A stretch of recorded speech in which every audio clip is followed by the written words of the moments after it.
Welcome back to Echo on the Internet. Okay, so tonight I'm reacting to a video by watchmojo.com and it's called Top 10 Art Ruined by Morons. Looky here, as a creative myself, there's nothing more annoying than when you, the artist yourself, produce work, good work, whether it be a painting, a collage, or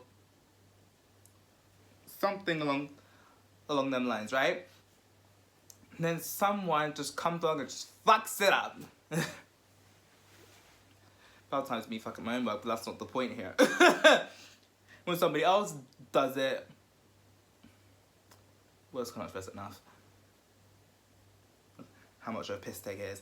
Anyway, without further ado, I'm about to watch art being ruined by morons. Okay, let's watch. Okay,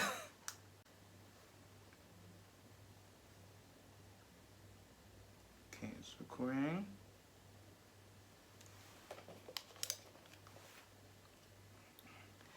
I feel like a critic right now in an art gallery. You know what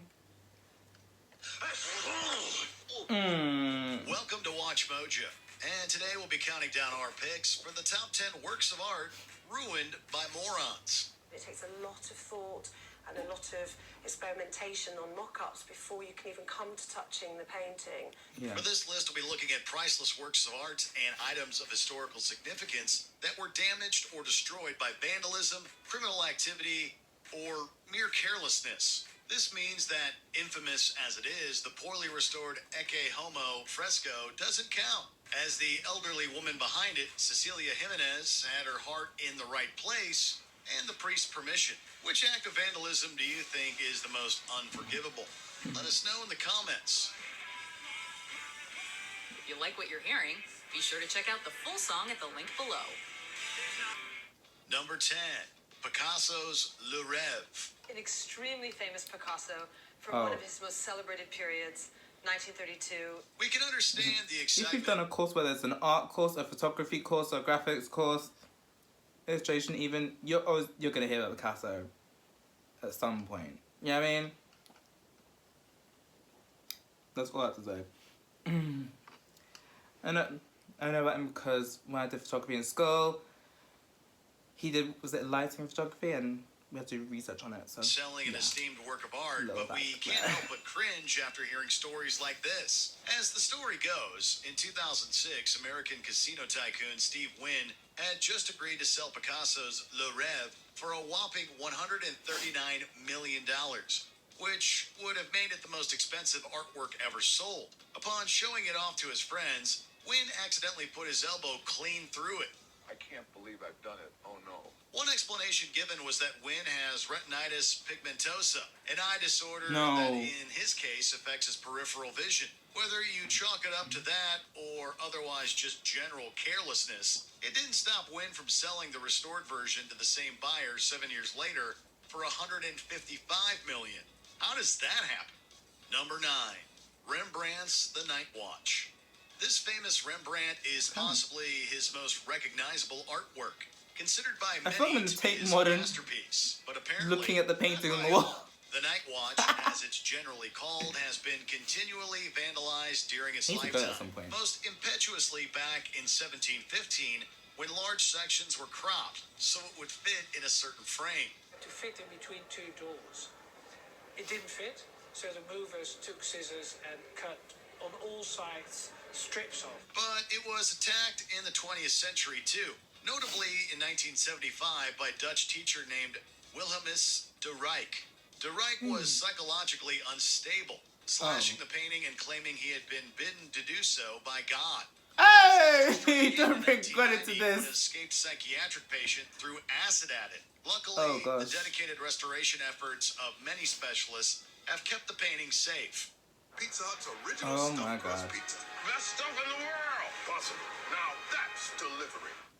For now, anyway. Number 8, Rothko's Black on Maroon.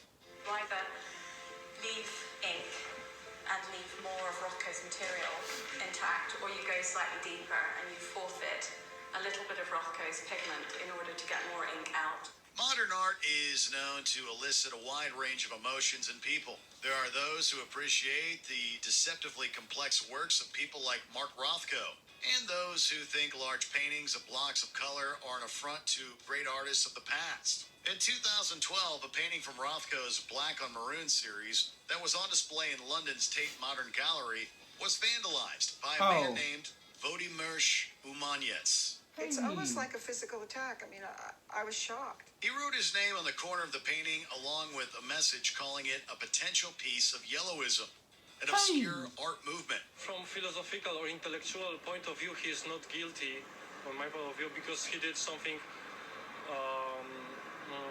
new. He said it wasn't vandalism, but the courts disagreed, giving him 2 years in prison. Number 7, Napoleon's chair. One of the most famous leaders in history, Napoleon Bonaparte presided over the First French Empire for a decade. But everyone needs to sit down every now and then, even when busy waging war across Europe. This chair was once sat on by Napoleon himself and was on loan to France's Museum of Fine Arts in Ajaccio when an unassuming security guard decided he needed to have a small rest. The chair's so he sat on it. torn underneath the guard's weight. So they sat on it. Oh. It's highly likely that he didn't know of the chair's significance, but the damage was done. Thankfully, an expert was able to repair it. Number 6, prehistoric cave paintings. A group of French scouts made the news back in the 90s when they decided to clean up their small village of Bruniquel in the south of France. They didn't limit themselves to simple street art and decided to check out a local cave called the Cave of Mayer Superior to get rid of some of its old graffiti. But that graffiti turned out not to be graffiti at all. It was a pair of prehistoric cave paintings of bison, but they scrubbed them clean. We can't understand the mistake. Street artists everywhere are always showing off their bison graffiti, right? Number 5, the Gardner Museum heist. One of the most notorious art heists in history, the Isabella Stewart Gardner Museum in Boston had 13 invaluable paintings and artifacts stolen from its halls in 1990. 2 men dressed as cops broke into the museum, tied up the guards, and carried out the robbery. They spent 81 minutes in the museum, which is an inordinately long time for a theft of anything, never mind art. The theft shook the art world, with multiple Rembrandts among those taken. Horrifyingly, these paintings were not properly removed from their frames, but violently cut out, damaging them in a way any art aficionado would find difficult to come to terms with. To this day, there is a $10 million reward for the recovery of the paintings, but nobody has come forward. Some of the leading theories involve organized crime. Number 4, Michelangelo's Pieta. Laszlo Toth was an ordinary geologist until one fateful day in 1972 when he decided to take a hammer to Michelangelo's Pieta. Pieta is a sculpture of the Virgin Mary holding the body of Christ after his crucifixion, and is a stunning work of art that has been displayed in St. Peter's Basilica in the Vatican for over 500 years. What could have possibly motivated Toth to destroy something so beautiful? Well, according to what he was yelling at the time, it was because he believed himself to be the reincarnation of Christ. Hey! Unpunished because he wasn't. No. And the Pieta has since been repaired. Number 3, Tutankhamun's mask. Uh-oh. You broke it. In 2015, people realized that something was amiss with the death mask of Egypt's most famous pharaoh, namely King Tut's distinct beard. It turns out the piece had been broken off accidentally by employees at the Egyptian Museum in Cairo. That during an attempt, I think I heard about this at the time. the light situation in the Yeah, case, I heard about this. the mask was touched and the beard fell apart. The beard was noted to be fragile, so if the workers had reported it right away, it would have been a simple fix. However, they didn't do that. Instead, they mixed up a batch of epoxy and stuck the beard back on, making a big mess that they had to scrape off. The mask was thankfully restored, and those responsible could stand trial for Watch and create short videos. I know that. I know they need to get their coin, but YouTube Shorts. negligence. Number 2, Monet's Argenteuil Basin with a single sailboat. Have you ever seen a painting that made you so angry that you just had to punch it? No? Well, you must not have a lot in common with Andrew Shannon, who did just that to a Monet in 2012. Shannon initially claimed to the authorities that it was a simple mistake anybody could have made. But unfortunately for him, he was caught red-handed on CCTV, putting his fist through the canvas. What the fuck? But the story doesn't end there, because when Dublin police searched Shannon's home, they found at least one stolen painting. Yes, far from now knowing the value of a Monet, So he punched one painting and he stole another. became Ireland's most infamous art thief and was sentenced to 5 The years fuck? for vandalism. Before we continue, be sure to subscribe to our channel and ring the bell to get notified about our latest videos. You have the option to be notified for occasional videos or all of them. If you're on your phone, make sure you go into your settings and switch on notifications. Number 1. Banksy's Morons. Oh, the irony.